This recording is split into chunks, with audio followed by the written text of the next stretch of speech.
Good evening. It's been quite some time since I retired from show business, so I must admit to being surprised when the producers of this show asked me to tell you about myself. I've been retired from the business since my TV role on Emergency. Yes, good old Dixie McCall, R.N. The original Marlboro girl's last fling. Oh, probably a lot of you don't remember, but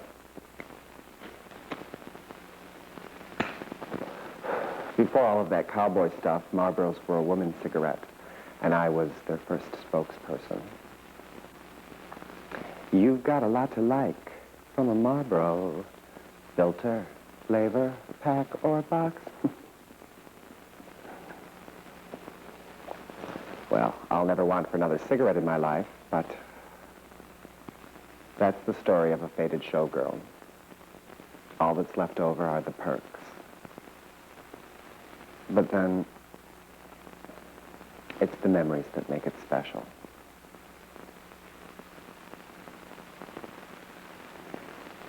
Looking back, I'd have to say the most surprising thing about my career was the singing. What I mean to say is, since I started in films, I'd always thought of myself as more of a song stylist than a singer. You know, if a vocal were needed in a movie. Somehow, I always thought chances were better for me as an actress. My parents had been in the business, too, so it seemed perfectly natural for me to follow in their footsteps. Oh, I remember my mother trying to tell me to be careful. All that glitters isn't gold, she'd say to me. But that's just not something you can tell a starstruck youngster.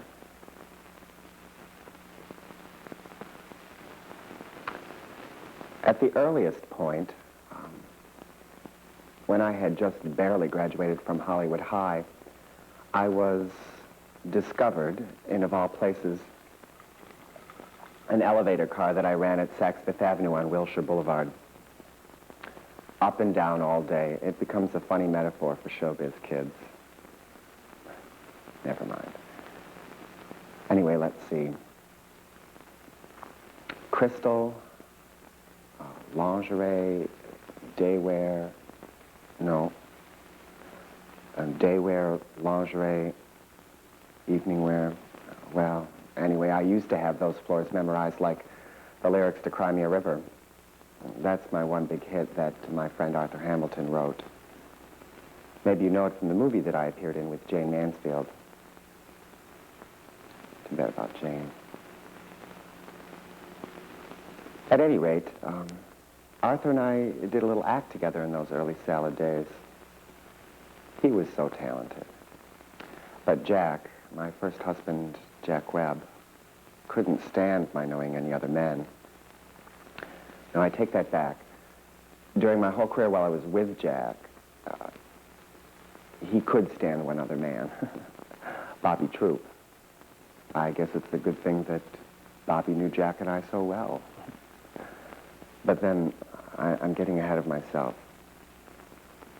Is this what you wanted?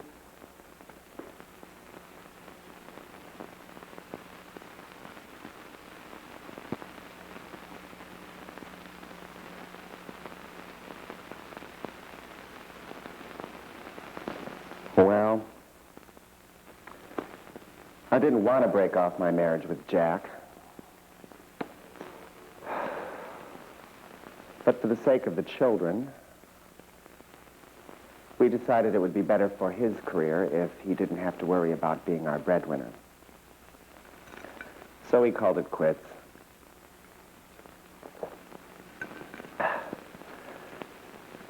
That way he could have more time to talk with agents and producers, and since he was getting tired of radio and interested in television, he really needed time to talk to them about his ideas for shows.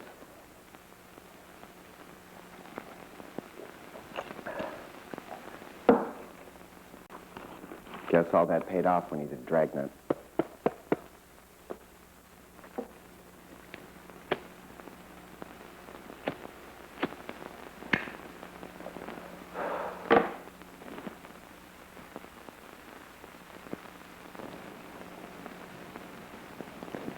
They say hindsight is 20/20.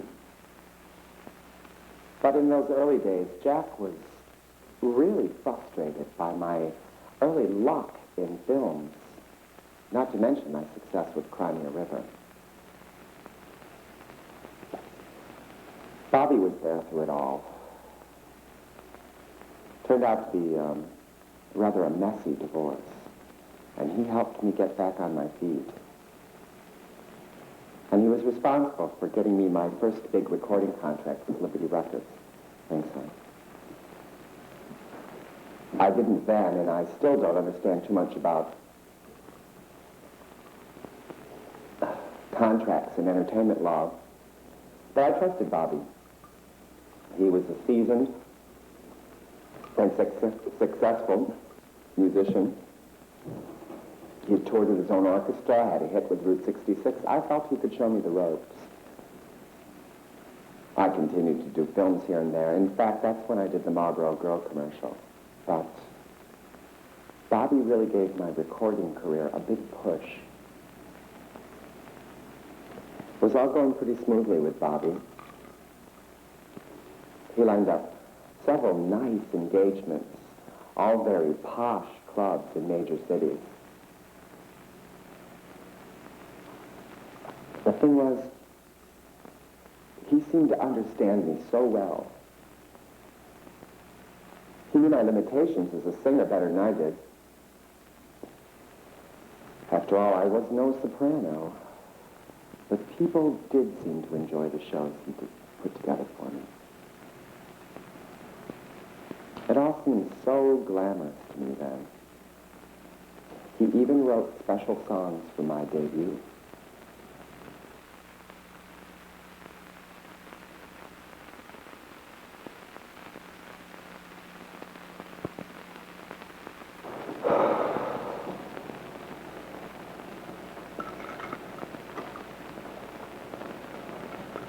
So we went on the road again. Not my favorite kind of work. They say that people can get used to just about anything if they do it for long enough. Well,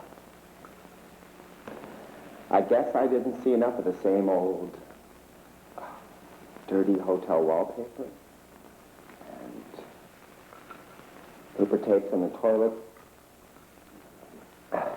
and matches in the ashtrays, because I never did get used to it.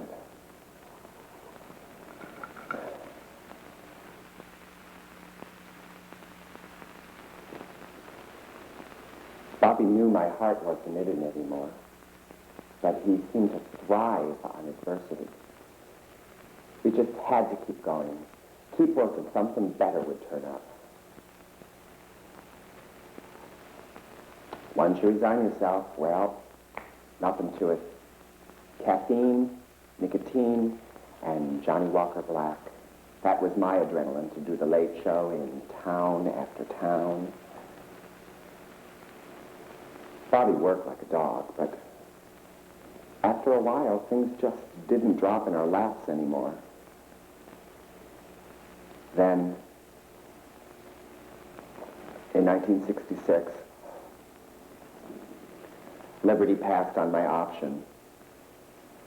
And after 30 albums in 10 years, I was without a contract.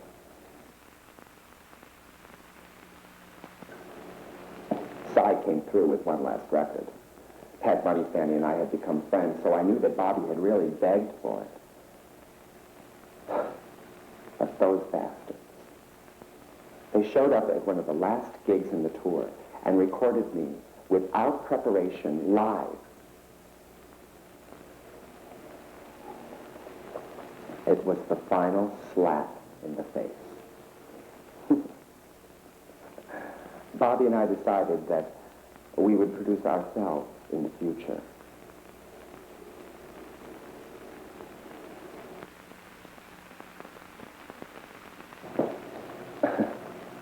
In 1968, rock and roll was all the rage. Sonny and Cher and the Beatles were the ones selling the records. And everybody was going mad. Just for kicks,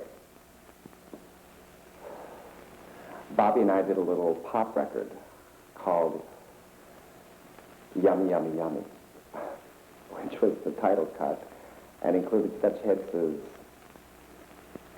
Light My Fire, Mighty Quinn the Penguin, and Stone Soul Picnic. Can you dig it? Whoa.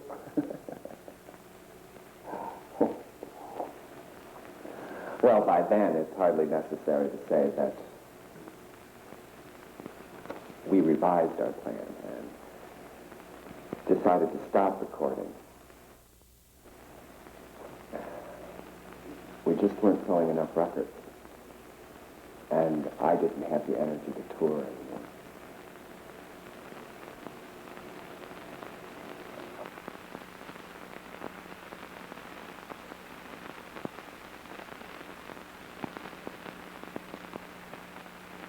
Emergency lasted 7 seasons. It was fun, but I was pooped. Honey, can I get a refill?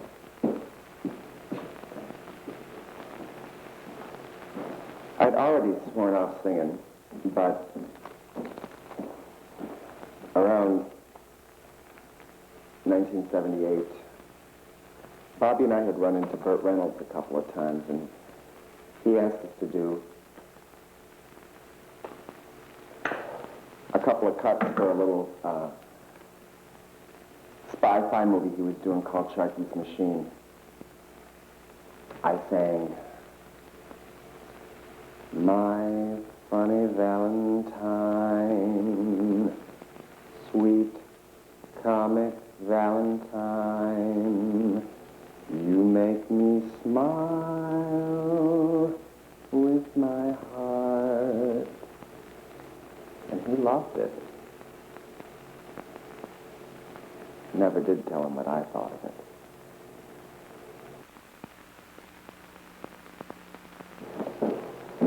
So now you know everything. Thanks, Dave. It's been a real roller coaster ride. And now Bobby and I just take it easy here in Vegas. And so now my ride is over. And just in time. I mean, everything about the business is so different nowadays. I wouldn't know what to do, how to start even. I mean, nobody does Cole Porter anymore.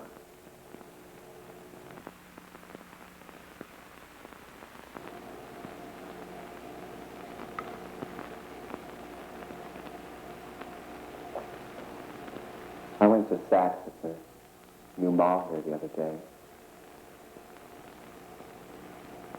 It was a little sad, though. Remembered my old job. Now, all you have to do to ride in the elevators is push the button. No pretty girl in a smart uniform. You don't even speak to anyone. You just stand there,